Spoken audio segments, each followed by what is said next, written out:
mbokk yi kuréel bi ngeen xamante ne ni am na cër bu yaatu ci làmb ji ñu tuddee ko association des sages de la lutte du Sénégal ñoo woote nag bés bu mag ci wàllu làmb mu war a yemook dimanche 15 mai 2022 ci stadium Iba Mar Diop drapeau du ministre des sports monsieur Matar Ba les sages daal di ne tegal nañu xale yi 5 millions de francs CFA ci kaw table bi ci 3 catégories yu bokkul waaye yemuñu ci dañu leen indil nag duo de choc bi Momo Ngom ak Mbayang Loum billet amateur yi 3000 francs la loge 5000 francs CFA kon mbokk yi mi ngi noonu ginnaaw bu ñu jógewee ci drapeau du chef de l'État ñu war koo raxasaat fii ci Ndakaaru ak le drapeau du ministre Matar Ba ñu war cee ànd nag ak les sages de la lutte du Sénégal.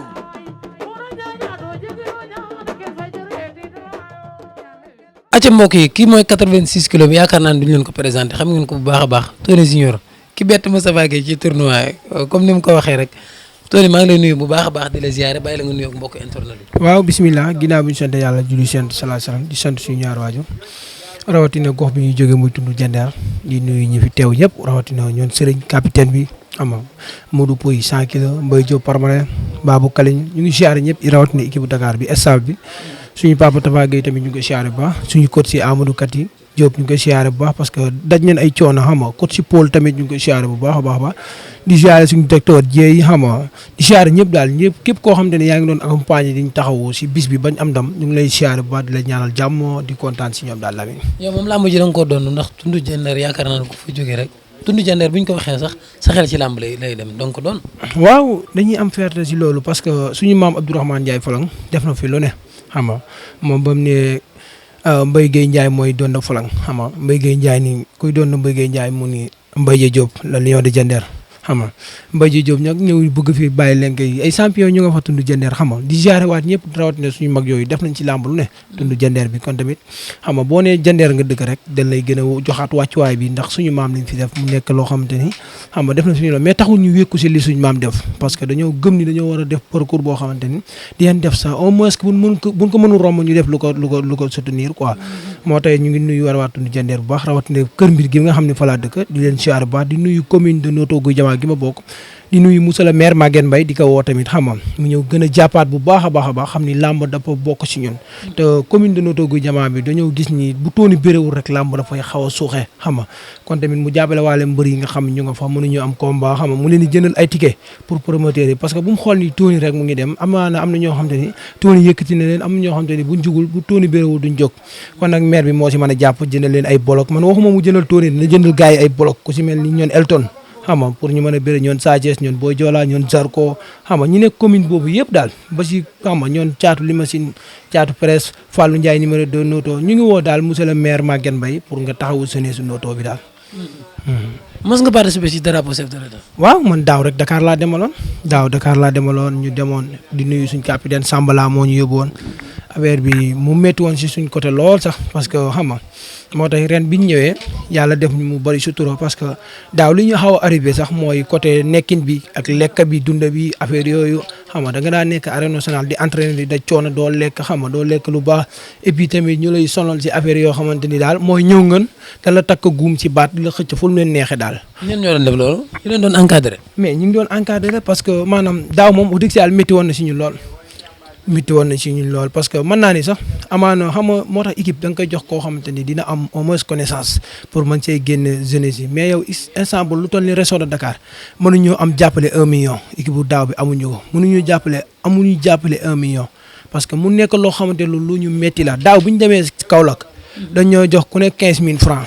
pour ni ñun ñii ku ne ak say accompagner yaay xool nooy def ba dundal sa accompagner ñetti fan yi xam nga mu nekk lu xam te lu ñu métti woon la lu ñu métti parce que Lamine xam nga imagine la nga ànd 4 personnes ñu jox la 15000 francs ni la xam nga yaag say accompagner ngeen bëgg see dund ñetti fan affaire yooyu mu nekk lu ñu métti mu jóg Zambala ni sa waay fii lenn moo fi ne nañu boole lépp xam nga ñu xool benn ku ñu toggal ci koñ bi affaire yooyu noonu ñu mujj def loolu li lekk ay ceeb yu doy waar war a compétir xam nga man billaay affaire bu garaaw. ceeb bi am fël-fël. ceeb bi billaay Lamine xool affaire bu garaaw daal xam nga gars yi découragé ci côté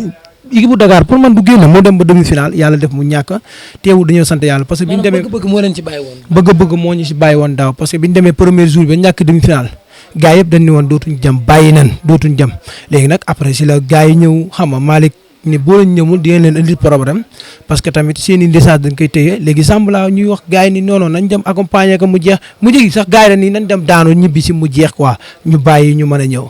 mu nekkoon loo xam te ni toogaay bi neexul xam nga yàkkamti woon nañ chef de l'état bi jeex ba ñu ñibbi daal parce que métti woon na lool si ñun rawatina Aada Boy Bawal xam nga depuis bi mu fi jógee ba tey xam nga moo lay xamal ni équipe daal tey chef de l'état dafa garaaw Lamine tey dinañ la soxla nga mën a bëre xam toj ci année bi nga nekk ñu soxla la xam nga di def lu garaaw xam nga dem chef de l'état am fa ay gàllankoor yu métti ku si mel ni Aada Bawal boo xoolee ren doxul Zambala ren doxul te yëpp chef de l'état daaw mu leen laal ñëpp xam nañ ko. loolu noo ko mën a expliquer chef de l'état bi nan la leen mën a laal daaw ba dañ leen di laal musiquement wala. wallaahi lazim dañ leen a laal bañ xam ne dañ leen a laal parce que xool ku leen gis xam ne ay champion la pourquoi pas ñoom ñaar ñëpp ñu wàcc mënuñoo def dara forcé newuñu xam nga yëngaluñ xam nga Zambala ren benn làmb la wàcc xam nga est-ce que wàcc na sax xam nga ay blessures day liggéey ba am doole war a génn àll gàllankoor dal ko depuis bi mu bëree ba tey bu ma digganteeg moom sax damay rus bu ma nee Tony li ma def si sama yaram man mënuma la ko wax billaay wala te xool amul benn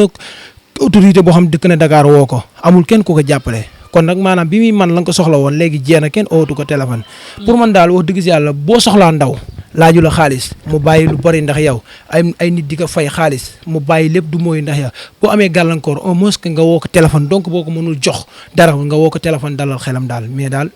niñ def daaw moom rafetul lu ñu ko dara daal. ren noo gisee compétition. waaw ren moom wax dëgg si yàlla bi ñu ñëwee suñu xel dafa daal parce que dañoo dénk ku man mbir mi parce que père Moustapha Guèye wax dëgg si yàlla gàcce ngalaama jàmbaar la xam nga yëg nañu xam nga di ko ñaanal yàlla tamit yéen bi yàlla na woyof lool te ndam li yàlla na ko jik parce que wallahi na sim gars yëpp mën nañoo seede ñun namuñu dara Lamine si koor lañ nekkoon mais namuñu dara wallahi la sim dañ daa woor suba ba ngoon ñu tëdd ba une heure au père Tafa ma jël sama téléphone def vidéo woo ko pour nii vidéo gars yëpp toog ñu ko ni père affaire yooyu noonu xam nga dañoo nam ma xar affaire yooyu yàpp mu jóg def vidéo ay une heure du guddi def vidéo ni suba damay indi xar miisi te ni mu ko waxee noonu la koy defee xam nga loolu lépp bëggul lu dul ñu kontaan ba mën a indil ko drapeau bi bu ñëwee si ñun day wàcce boppam xam nga yéene ñu lépp parfois mu toog ñëw ñu jox ñu ku ne 25 000 ni crédit affaire yooyu noonu xam nga yitte boobu noonu dafa am solo. kon tamit moo tax ñun lii rek lañ ko mënoon a fayal pour jox ko drapeau bi di ko wax ni que gàcce ngalaama Amadou Kati Diop suñ papa Amadou Kati Diop ñu ko siyaar bu baax parce que moom it ndeysaan moo waxee mu ni non Tony yow moom kenn mënu laa jàppal dara parce que kenn mënu laa mere ndax man dama leen di fekk di leen ruubee xam nga di fu ne laa leen di jaare daal parfois sëriñ damay wax ni ma non yow boo yow ni fi ngay jaar paaye affaire yooyu noonu mais xam nga ñun nekk ñoo xam ne ay papa yoo xam wàcc seen bopp xam nga papa yu dund làmba wallahi la di leen ñaanal yàlla victoire bi yàlla na leen jik ñun yéene bii lañ leen amaloon. mais dafa mel ni nag mbetteel bi dafa mel am na sa côté de Tony gars yi ne kenn xàmmeewu la bi nga ñëw ci drapeau chef de l'État. waaw lamba moom Lamine noonu la rek parce que li ma lay wax rek yaa fuus moo bon ak ñàkk a def li nga war a def mais ñun moom ku ñu xam ni dañuy joxe dañuy bëre dañuy attaqué bu ñàkk jotee nag ba ñu ñàkk mais wóor nañu góor du ñu diriger. kon tamit bu ñu ñëwee si drapeau chef de l'État am lu ñu dal dañuy santaat yàlla bu baax a baax xam ni am na ñoo xam te ni ñëw nañ fa doxuñu am na ñoo xam te ni ñëw nañ fa amul lu ñu am parce que lañ moo ñu yitteloon mooy médaille bi coupe de médaille bi bi ñu ñëwee ba ñàkk individuel ñàkk yëpp père bi ne suba la ñuy dem drapeau kii bi final bi mu ñëw téye ma woo ma si roxo ni ma mais Tony dama bëgg a xam lan mooy problème bi ma gan père man comprendre wa mu ni mais bëre bi ma soxla si yow da nga kaa andeegul te dama lay xaar nga bëre tey damaa bëgg nga joxe xam nga ma nga ni père incha allah après ñu waajaat suñ boppam xam nga defaat parce que drapeau Lamine favori dafa métti boo xoolee ñu ñëwoon drapeau chef de l'État favori yëpp amul ku ma daanu ren favori yëpp daan naa leen xam nga kon buñ ñëwee ay ñoo xamante ni du la daan te waruñu laa daan dafay métti quoi li ma gën a découragé loo nag lenn la xam nga muy man ak booyu sali bi dama ko daan ko moom leer nañ arbitre bi signalé ni daan naa léegi beneen arbitre bële nag bañ. ñu demee ba noonu après mu sublewaat booy bi wër ma ndoom ma daan ma par 3 appuis ñu war a dugal recours site bi leer na nañ ñëpp ni daanu leen perte Tafa ni comme que gagné nan jarul dugal recours mais maanaam loolu bu mu xool ci gagné gi na xool ci parcours mbër bi ak mbër bi ni mu fa ñëwee. ok parce que maanaam li problème bi mooy am na ñoo xam te ni daan naa Tony rek lu rëy la si ñoom comprendre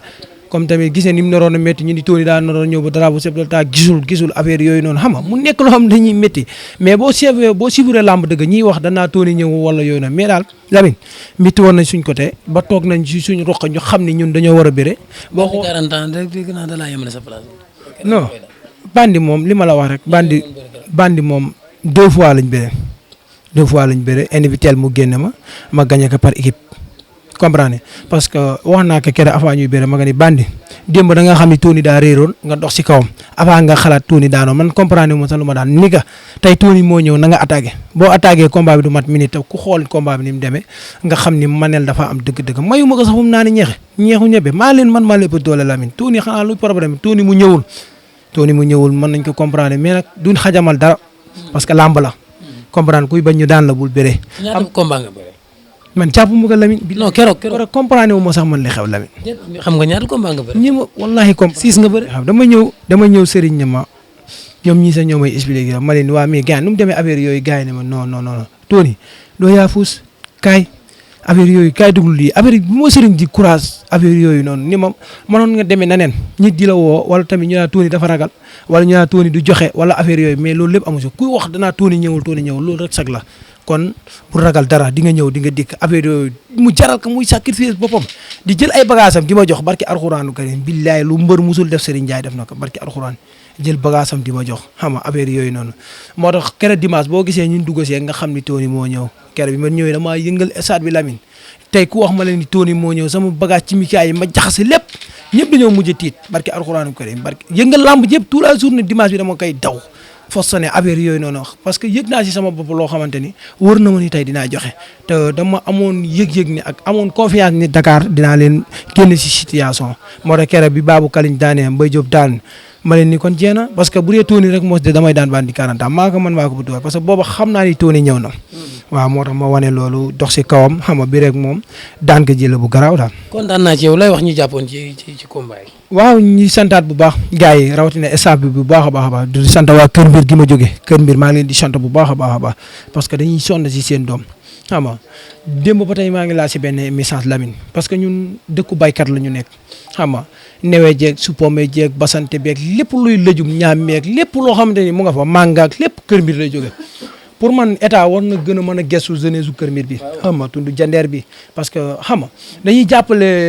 jàppale tund bi daal dañuy jàppale Sénégal parce que ay ndaw yi Saalum ñoo fay jóge fu ne Gambie fu ne la ndaw yi di fi jóge di fa liggéey ku ñëw ñu lay fay salaire xam nga ab gone bu ndaw nga koy fay gone bu amul 7 ans nga koy fay salaire weeru dee 50 000 te li ngay bay parfois da ngay bay ba ñoroo suuf ñu leen naa kilo 100 francs kilo fukki dërëm xam nga te teewul ki nga waxanteel da ngay fay borom ba mu mat sëkk te tool yi ak kër yi ak courant bi même pas ay 3 kilomètres quoi même pas 2 kilomètres 3 kilomètres kon pour man état war nañoo mën a jàppale pour jeunesse bi gën a am doole pour parce que staff bi yaatu na xam nga foofu mën nañ fa liggéey lu ne si àdduna xam nga di wax état mu jàppale ñi bu baax a baax ñun waa Kër Mbir ñu ngi koy woo mu jàpp si bu baax a baax waa di ziare tamit Lamine parce que moo gét bilaay daa xew si jamono na lamp yi leer waaye na joxe enveloppe bi nag Lamine waaw moo gét loolu mooy lamp yi moo gét la ñuy xaar Lamine dama bëgg moo gét gis lii parce que gars yi bi ñu toogee jàpp na ci daal ñu sol moo gét jàpp na ci bu baax barki alxuraan mais enveloppe bi lañ soxla nag moo gét parce que mbër yi ñu ngi lay xaar ñenn ñi amuñu terrain ñenn ñi amuñ fenn fuñ fanaan ñii parmele lañ jëm ñun daal ñu ngi lay woo si lépp daal lépp loo ñuy jox ñu jël di la ñaanal avancement bu baax a baax di la bàyyi xel à chaque fois tamit na lampay leer moo gét yow la ñuy xaar